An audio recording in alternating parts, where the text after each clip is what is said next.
friends, welcome back to my channel. I am super jazzed to do an unboxing with my most recent OwlCrate box that I got. This is actually the first time there's ever been a book in here that I've heard about and I've actually wanted to read. So I'm going to go ahead and show you guys all the contents and share with you that particular book. So the theme of the February box was Hidden Worlds, which I've always loved their themes, but the idea of these like hidden far off worlds really speaks to me.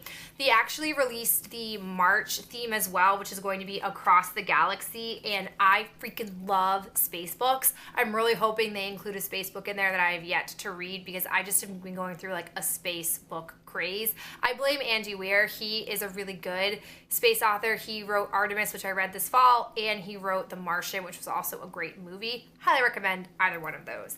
But let's talk about the actual contents of this month. So the first thing we got was this zipper pouch with a quote from the book Daughter of Smoke and Bone, which I haven't read, but the pouch is actually really pretty. It says, "We dream together of the world remade." I just think it's really awesome. I'm using a similar pouch that I had gotten from another box for OwlCrate in my gym bag to hold my jewelry, but this is actually a bit more aesthetically pleasing, so I feel like I might switch that out for this. It seems like it might also have like waterproofing properties, which is a nice touch, so definitely can get use out of this. We also have this mini handcrafted soy candle from Books on Candles, which is called Through the Wardrobe, obviously a reference to The Lion, the Witch, and the Wardrobe, an excellent book series. This definitely has like a pine citrus type scent to it. Let's see if they actually describe it. Yeah, it says pine, mint, and vanilla, which are three scents that I like a lot. The only problem I've ever had with these candles is that they're really small, obviously for the sake of being in the box, so they don't necessarily have a great scent throw, but I typically will use these on my vanity, and in the morning when I'm getting ready, or during the weekend when I get ready, I'll light it and have the scent right next to me. I know it sounds really high maintenance, but it's really the only way I can get use out of these candles, and I do typically like the scents. Next up, we have this really cute OwlCrate purple velvet pouch, and inside looks like we have some kind of jewelry item. This is a key necklace, which is inspired by the book Coraline. I read that book and I watched the movie, and it's probably one of the darkest animated children's movies I've ever seen, but it's actually really interesting. I immediately could pick up on the fact that this key was from Coraline because of the button and like the button eyes that people have, which haunted my soul for a while. I am not a really big necklace wearer. It's so hard. I wear a lot of scarves, but in regards to wearing necklaces, I don't do them very often, but I really want to push myself to try to find a way to use this. So I like the idea of it. I do appreciate that they try to find ways for us to be able to show off our love of books without just necessarily being candles and book items. But I really am wishing that they would at some point put in a pair of earrings. I feel like earrings would really be where I shine in the jewelry world. Then there is this Alice in Wonderland, really adorable, like anime-esque type sticker. I put stickers like this throughout my classroom, so I'll definitely bring this in and add it to like my little collage that I have. And then we have the button, which is for the month, has an owl on it. The next thing that we have is the first time I've ever seen an item like this in our boxes. It's a wall tapestry. When I first was unboxing this, I thought it was a pillowcase, and then it became really clear that it is not, in fact, a pillowcase. I will try to show it to you guys, but this is not the best angle. I'll probably do a cutaway of it, but essentially it is an Alice in Wonderland type of tapestry. When I first got this, I thought to myself, like, how am I actually going to be able to use this? And then I thought to myself, like, don't be a moron. You have an entire classroom and you're an English teacher. What I'm planning on doing with it is I have one bulletin board in my classroom, and I don't typically change decorations on there too often, probably like 4 times a year, and I feel like that could be a really beautiful addition to put on my bulletin board during one of those transition times. So I'm definitely gonna bring it into my classroom. I'm gonna try to see if I can maybe iron it or try to get the creases out of it first before I bring it in.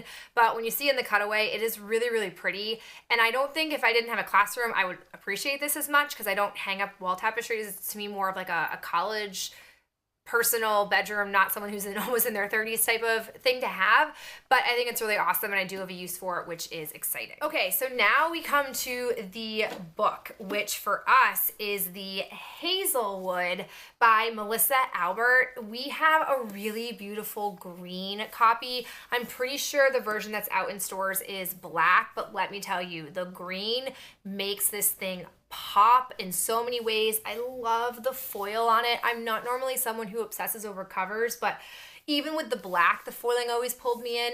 This book, I believe, was out in the UK first because I saw it on one of my favorite booktube channels, which I'll link down below because she is awesome.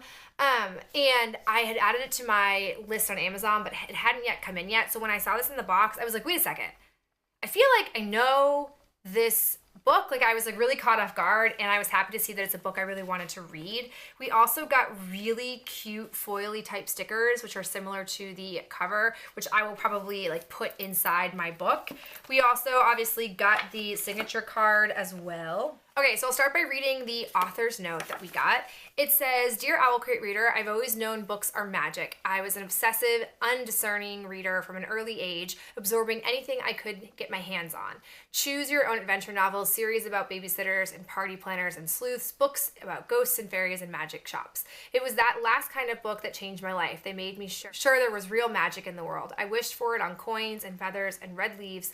I knew that by staying open to enchantment, I was proving myself worthy of it when it came. But like Wendy Darling, I did eventually grow up. I'm no longer waiting for magic to find me. I'm gathering my hunting gear, aka laptop tea mug, and setting on one of my adventures. Writing the Hazel Wood was one long, delirious game of what if. What if there was a girl who couldn't escape her bad luck? What if that luck was part of a fantastical legacy beyond her imagining? What if the fairy tale tucked safely into a book were everything but?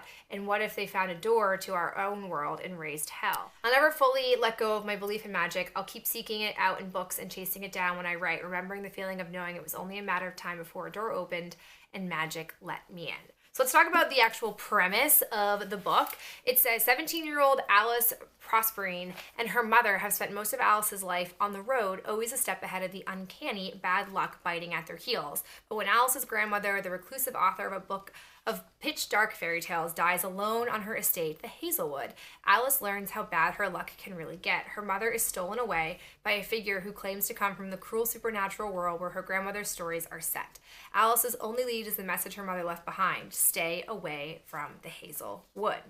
Alice has long steered clear of her grandmother's cultish fans, but now she has no choice but to ally with her classmate and fairy tale superfan, Ellery Finch, who may have his own reasons for wanting to help her. To find her mother, Alice must venture first to the Hazelwood and then into the world where her grandmother's tales began, and where she might discover why her own story went so wrong. So it is clearly definitely a play on fairy tales, which really intrigues me.